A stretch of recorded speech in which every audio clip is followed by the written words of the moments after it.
Never, ever give up. You can change and you can move around, but never, ever give up. I know people that are very smart. They went to the Wharton School of Finance with me. I know other people that aren't as smart, and those people are the top people in industry today, and they just were tougher. They didn't give up. And the smart ones had everything on their plate. They'd always come in with the A+ on the tests and the good boards and everything else. But when they ran into problems, they didn't know how to solve the problems like the guys that weren't as good. And it's very seldom that you see something other than this happen. So never, ever give up. A lot of that is all in the details. You've got to be into the details, because if you're not, they'll come back to haunt you. So oftentimes, life is in the details. Well, business also is in the details. You have to be very careful.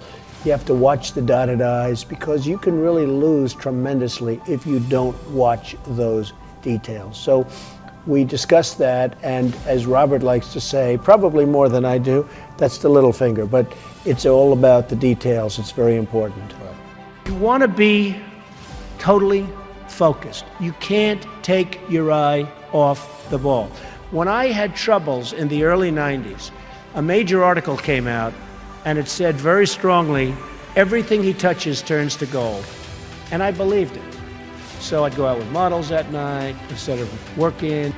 But that wasn't good. And I remember I had a big lease coming up, and there was a big show, and I went to the show. I said, don't worry, fellas, you can handle the lease, you'll get it done. Well, I came back, they didn't get it done, and I would have had it done 100%. And then the market crashed in the 90s. So I had trouble, but it was sort of an amazing, I wouldn't want to do it again. It was an amazing test of yourself. Can you handle pressure? How are you under pressure? Are you smart? When everybody's coming at you. The worst employee is a good employee.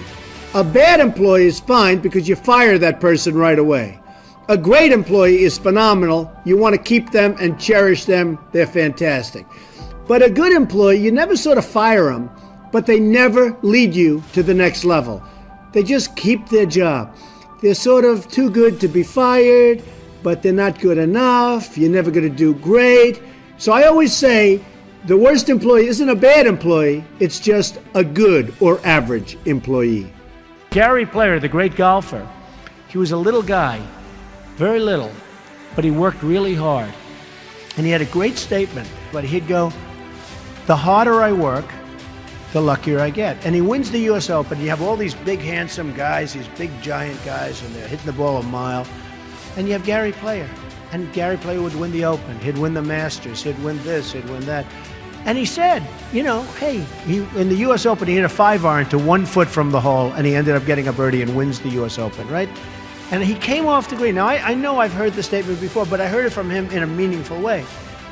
They said, what do you think, Gary? What is it? He said, all I know is I've been working very hard, and the harder I work, the luckier I get. I thought it was an amazing statement. Sometimes in life, to be successful, oftentimes, most of the time, you have to follow your instincts. You have to follow your gut. You have to. Your parents may say wrong, your whoever may say wrong, but you have to do it. So much of success is seeing yourself as victorious. You have to see yourself. You have to really believe in yourself. And sometimes it's hard. You've had failures, you've had weaknesses, you've had other things. You have to see yourself as a one-man band. Don't rely too much on other people, because they'll let you down. You have to see yourself as victorious. And to be a winner, you have to think like a winner. If you don't think like a winner, it's just never going to happen. Many people have been asking about my desk and the fact that I have so many papers on my desk. It's actually very neat. I know where everything is, but if you look around, there's a lot of stuff. The fact is, I'm busy. I always notice that busy people that are very successful in many cases, have a lot going on their desk. I have papers from deals, I have papers from just about everything. I like to read up on things, I like to study what I'm doing.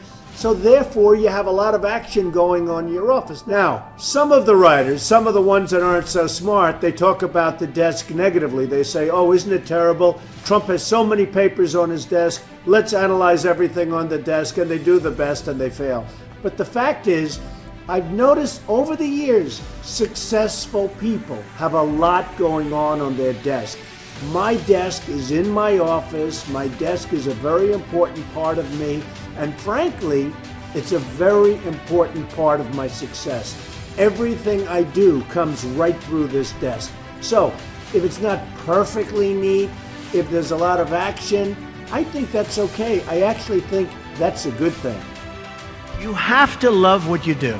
And I'm not going to go over that long, but it solves a lot of problems. Because when you love what you do, when you really love what you do, you work harder. I mean, I have friends that don't love, and I tell this story.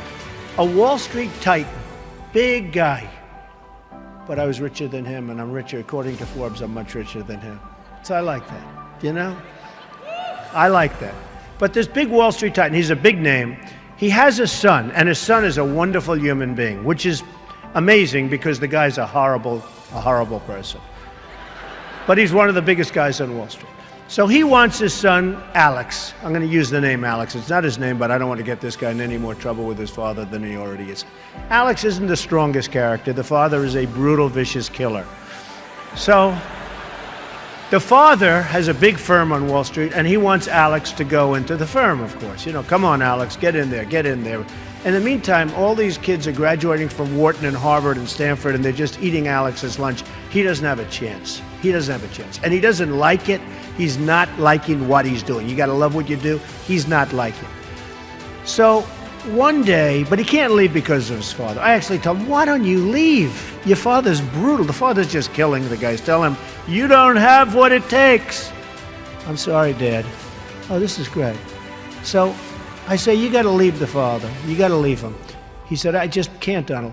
So anyway, he's a spoiled guy. He's a member of a very good golf club in Westchester, which is a rich place in New York. And he's on one of the committees, and he's on the Greens Committee. And they put him in charge of redoing the course. They're doing this big renovation of the course. It's a very good club. And he's there every morning at 5 in the morning. He doesn't leave. He did such an unbelievable job. The contractors respected him. Everybody respected him. So the wife comes up. He's doing so great, Donald. He's so amazing. And they give him an honor. And this is a tough group of people that have this club. They're club members and they're difficult. They gave him an honor. The club came in under budget, faster by 2 months.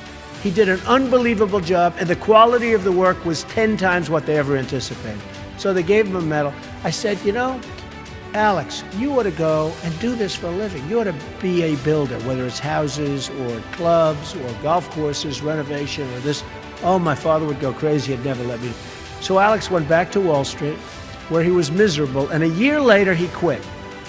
And he started doing renovations of houses and clubs and different things. And he's doing great. So you've got to love what you do.